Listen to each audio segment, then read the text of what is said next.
All right, carbon dating. The idea is when you are alive, you're constantly eating and breathing in things with carbon in them, radioactive carbon. And so the amount that's in your body stays at a pretty steady rate of, we'll call it 100%. And whether you're a person or a mouse or a tree, you have pretty much a predictable amount of carbon inside you, carbon-14. And so the amount of carbon radioactivity coming out of you is at a steady level all the time you're alive. You walk around being steadily radioactive, and you stay that way the whole time that you're living. When you die and you get buried or covered up or whatever, then you stop taking in radioactive carbon, and the radioactive carbon that's already in you gradually breaks down. You have less and less. And it breaks down at a very predictable rate. And you have less and less in you until, after an extremely long time, the amount of radioactive carbon in you would be pretty much undetectable. So, if an archaeologist finds you and digs you up right here, they can look and say, okay, this person's at 30% of the normal carbon level, therefore they've been dead for this long. And they can use that to date approximately when people lived. When they find Cro-Magnon tools in a cave, or when they find dinosaur bones, they use the amount of carbon in them to get an idea how long it was since this thing was alive. And the formula they use for it is right here. It says the percentage of carbon radiation that there should be in something is 100% times 1/2 to the power of the number of years they've been dead divided by 5,730. And so that drops like so. It's what we call an exponential decay. So if you were graphing this, for your range, that's pretty easy. You start at 100% and you drop steadily, so 100 down to 0 is good. You can't have negative radioactivity, so 0 is a good minimum, and 100% is definitely the max. For domain, well, that's a little tricky. In 5,730 years, you'll lose half of your carbon radiation. That's called the half-life for carbon-14. So this number could be at the very least 5,730, but we can detect less than half. After twice that much time, you'd be at 1/4 of your radiation, then 1/8, 1/16, 1/32. They can actually use this process on things that are a couple million years old, just because our radiation detecting equipment is extremely good. So, to be honest, I'm not sure what to tell you for the upper limit on this. We can do tens of thousands of years, absolutely, and you can stretch it out into the millions if you have good enough equipment. So I truly don't know what to say here. I'm going to say many thousands of years at the very least. Several multiples of 5,730. If you wanted to say like 20 or 50,000 years, I think that would be no problem. Now,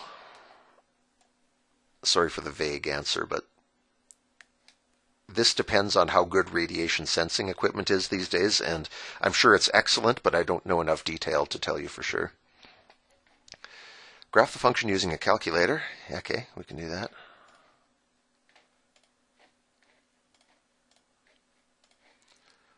Okay, so our function is 100 times 1/2 to the power of, be sure you put parentheses around this or your order of operations will get all messed up, x divided by 5,730, close parentheses, and we'll get our window set for x.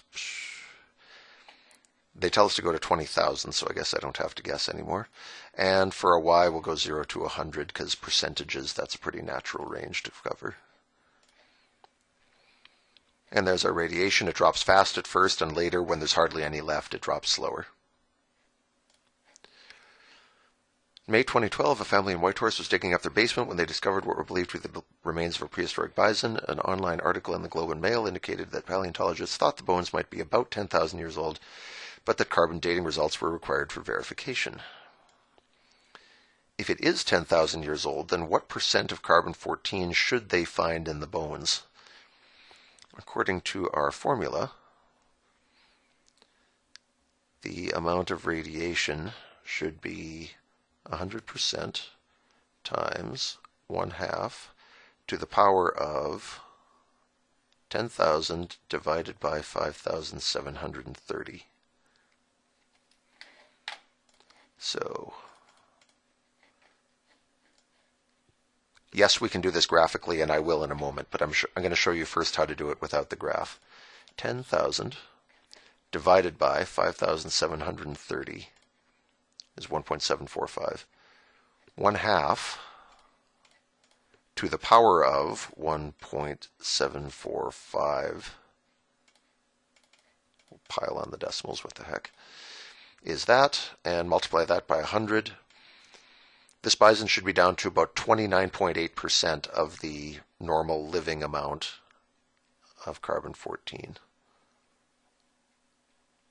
That's how much you have left in you after 10,000 years of not breathing or eating anymore.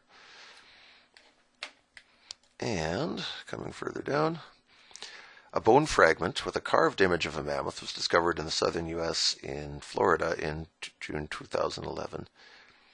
And that had only 20.3% of its carbon left. So how old was it? Oh, sorry. I promised you for part C that I would show you how to do it off the graph. So let me keep my word there. Here's our line. And we're saying that 10,000 years have passed. So if you go to second trace value, it says, okay, what value do you want? We just say, give us x equals 10,000. It says when x is 10,000, you should be at 29.8%, and sure enough, that's what we found. Now, coming back to D. A bone fragment, yada, yada, yada, carbon test indicated 20.3%. Well, on our graph here, this graph goes from 100 down to 0%.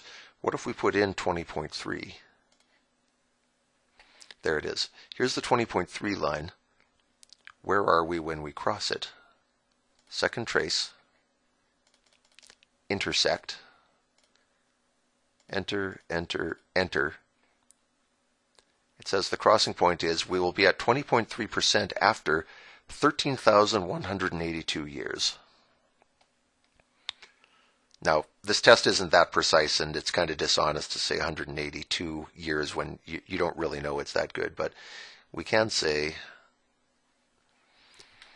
that that bone was alive around 13,000 years ago, along with presumably the person who carved it.